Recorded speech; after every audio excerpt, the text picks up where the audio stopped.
Chapter 48.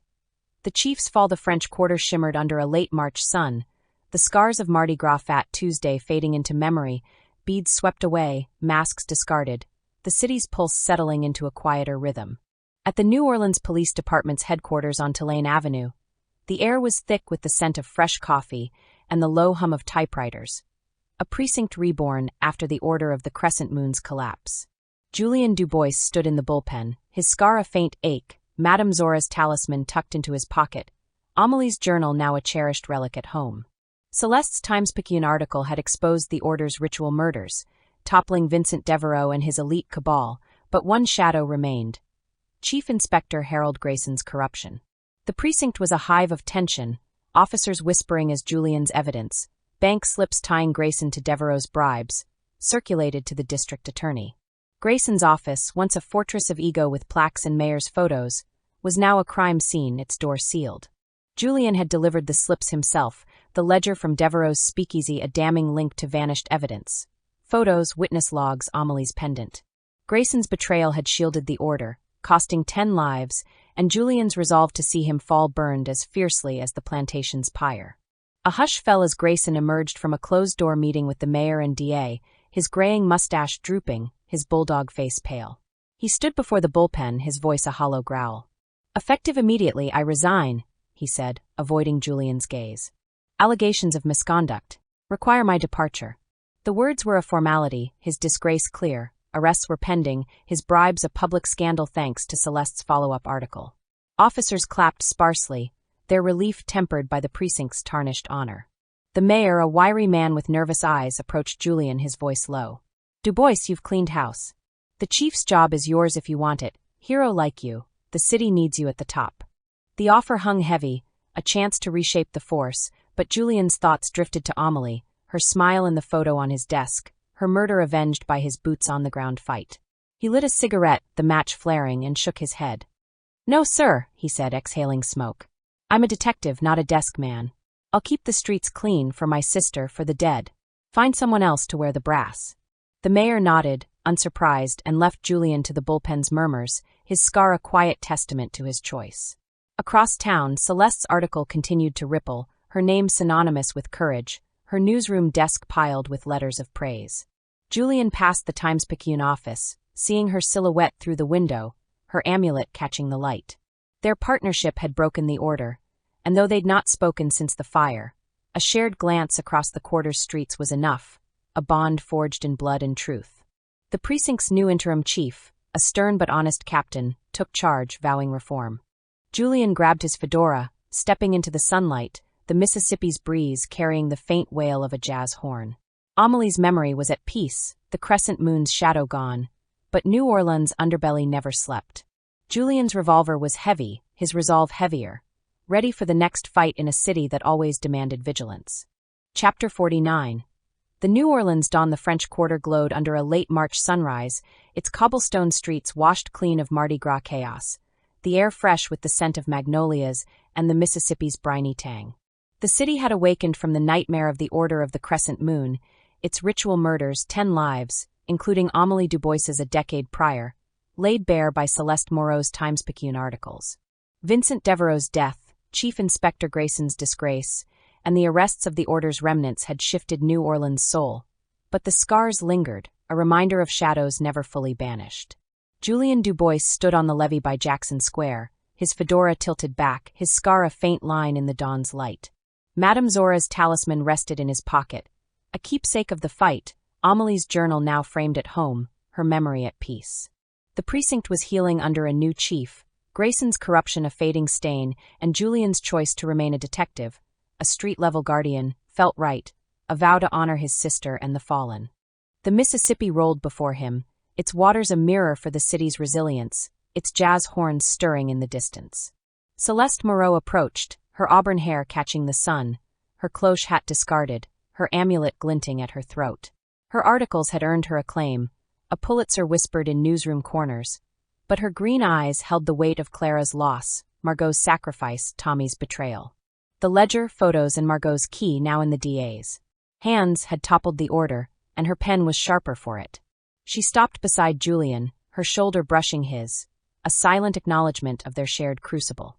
"We did it," she said, her voice soft but firm, gazing at the river. "The order's gone, Devereaux's dust, Grayson's finished. The city's breathing again, Julian, because of us."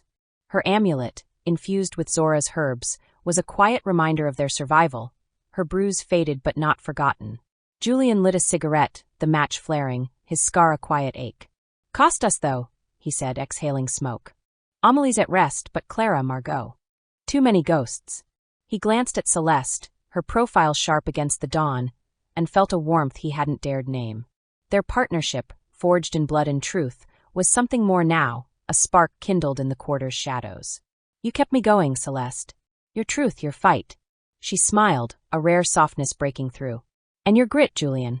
We're a team, you and me." Her hand found his, a fleeting touch, their fingers lingering before parting. The river sparkled, a promise of days beyond the fight, but her eyes held a glint of steel. "The city's not done with us." Zora warned of new faces, "and I'm keeping my notebook ready." Julian nodded, crushing the cigarette under his boot. "And my revolver. New Orleans doesn't sleep, but we'll be here watching." The thought of Zora, her voodoo wisdom a guiding star, steadied him. The quarter's jazz swelled, a clarinet's wail weaving through the morning, a call to life, to vigilance. They stood together, the Mississippi a witness to their unspoken bond, their resolve a shield for the city. The crescent moon was a memory, its shadow burned away, but Julian and Celeste knew the fight for New Orleans' soul was eternal, and they were ready, side by side, for whatever dawn brought next. Chapter 50. The crescent moon's legacy. The French Quarter pulsed with life under a spring 1927 sunrise, its cobblestone streets alive with the clatter of milk carts and the scent of beignets frying in open-air cafes. A year had passed since the order of the crescent moon's reign of terror, its ritual murders, 9 victims, plus Julian Dubois's sister Amélie in 1916, buried by the ashes of Magnolia's End plantation. Vincent Devereaux's death, Chief Inspector Grayson's disgrace, and Celeste Moreau's Times-Picayune articles had cleansed New Orleans, but the city's heart beat with a wary rhythm, its jazz horns a reminder of shadows that never fully faded. Julian Dubois walked along St. Philip's Street, his fedora low, his scar a quiet echo of battles won. Madame Zora's talisman rested in his pocket, a relic of their triumph, while Amélie's journal, framed at home, was a beacon of peace. The precinct thrived under a new chief, corruption purged, and Julian's role as a detective, boots on the ground, revolver ready, felt like a calling, a vow to honor Amélie, Clara, and the fallen. His bond with Celeste, now a celebrated journalist, had deepened, their shared scars a foundation for a romance kindled in quiet moments by the Mississippi. Zora's voodoo shop stood as it always had, its indigo door adorned with a gris-gris bag swaying in the breeze. Julian entered, the air thick with the scent of sage and wax, shelves lined with herbs, bones, and glowing altars. Zora stood at a table, her silver hair braided beneath a violet tignon, her dark eyes sharp with the Loa's wisdom. She arranged an offering of rum and flowers for Papa Legba, her Creole accent a soft chant as she greeted him. "Detective Dubois, you carry the light of dawn, but the moon's shadow follows. Why do you come?"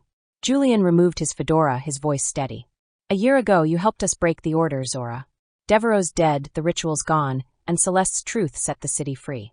But I can't shake the feeling it's not over. The quarter's too quiet, like it's waiting." Zora's gaze pierced him, her fingers tracing a crescent moon medallion on the altar, a relic from the plantation's ashes. "You feel the Loa's whisper," she said, her voice low, resonant. "The crescent moon's legacy lingers, not Devereaux, but the greed he fed. Evil shifts faces, finds new altars. Whispers in the bayou speak of new hands grasping for power, cloaked in the city's wealth." She handed him a fresh gris-gris bag, its scent sharp with clove. "Keep this close, Julian. The Loa guard you, but vigilance is your shield." Julian took the bag, its weight grounding him, Zora's warning echoing Celeste's by the river, "Evil wears new faces." "I'll watch the streets," he said, his scar a testament to his vow. "For Amélie, for the city. Celeste's pen, my badge, will keep the shadows at bay." Zora nodded, her eyes softening. "You and the journalist, bound by fire. Protect each other, and New Orleans will endure." She turned to her altar, her staff tapping softly, a signal to go. Julian stepped into the quarter, the sunrise painting the spires of St. Louis Cathedral in gold. Celeste was at the newsroom, her latest article probing the city's underbelly, their paths destined to cross again. The jazz horns wailed, a clarinet weaving through the morning, a call to life and defiance. The crescent moon was a faded memory, its shadow a whisper in the alleys, but Julian's revolver was ready, his resolve unbreakable. New Orleans was his home, its secrets his battleground, and with Celeste by his side, he'd face whatever legacy rose next. Epilogue: the French Quarter shimmered under a spring 1928 sunset, its cobblestone streets bathed in golden light, the air alive with the scent of jasmine and the Mississippi's briny whisper. 2 years had passed since the fall of the Order of the Crescent Moon, its ritual murders, 9 victims in 1926, plus Julian Dubois's sister Amélie a decade earlier, reduced to a dark legend whispered in jazz clubs and voodoo shops.